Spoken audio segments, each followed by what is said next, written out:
Kalau yang mendengar omongan kurang enak dari ibu Anda itu kepada Anda para suami, Anda tidak perlu menyampaikan ke istri.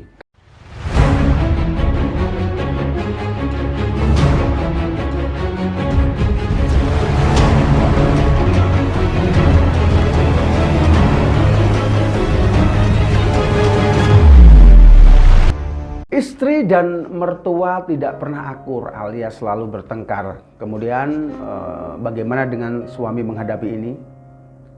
Ya, yang pertama adalah Anda harus sebagai suami menjaga komunikasi yang baik kepada istri dan ibu Anda. Begitu. Karena apa? Karena ketika Anda bisa menjaga komunikasi yang baik, insya Allah akan sedikit meredam keegoan mereka. Berikutnya, Anda harus menyadari kalau istri sampai ikut tinggal bersama Anda dan mertua Anda itu termasuk istri yang sabar. Dan cerita ini tidak hanya saya saja menyampaikan di sini, karena sudah banyak kisah ini dialami oleh banyak istri yang tinggal bersama mertuanya. Pasti dia tidak betah. Pasti dia ingin pulang kembali ke ibunya, dia ingin hidup sendiri. Anda sebagai suami harus tahu perasaan istri. Sayangi dia, perhatikan dia. Cukupi dia, nafkah lahir maupun batin. Ketika ibu Anda ngomong yang kurang enak lah, dalam tanda kutip kurang enak, usahakan kalau yang mendengar omongan kurang enak dari ibu Anda itu kepada Anda para suami, Anda tidak perlu menyampaikan ke istri. Kalaupun istri sampai tahu dari omongan tetangga atau saudara-saudara Anda dan diberitahukan kepada istri Anda harus berusaha untuk menenangkan atau Anda gunakan kiasan bahasa lain atau nasihat-nasihat. Semisal, istri kok nggak pinter sama mertua, istri kok nggak perhatian sama mertua, nah itu wajar. Hal-hal semacam itu wajar kalau hidup bersama mertua.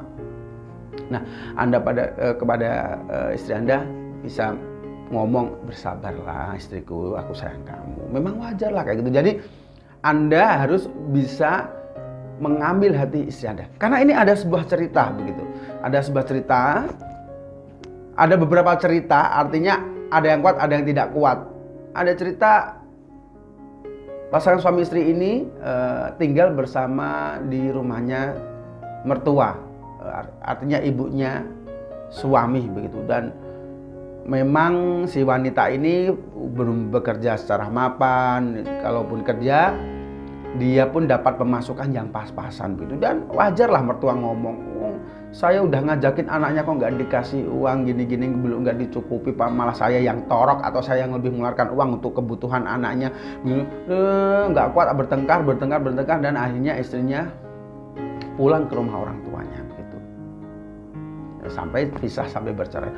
Ada juga suami istri yang tinggal bersama mertuanya alias di rumah suaminya. Walaupun sering bertengkar, tetapi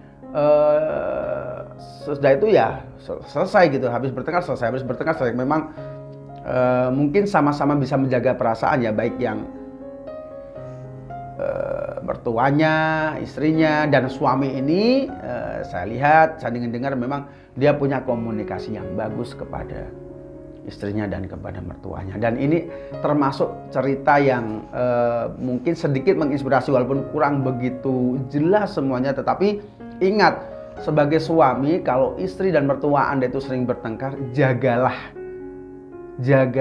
komunikasi yang baik terhadap keduanya. Tetapi solusi terakhir, memang kalau sampai tidak bisa tertolong pertengkaran hebat ini, Anda sebagai suami harus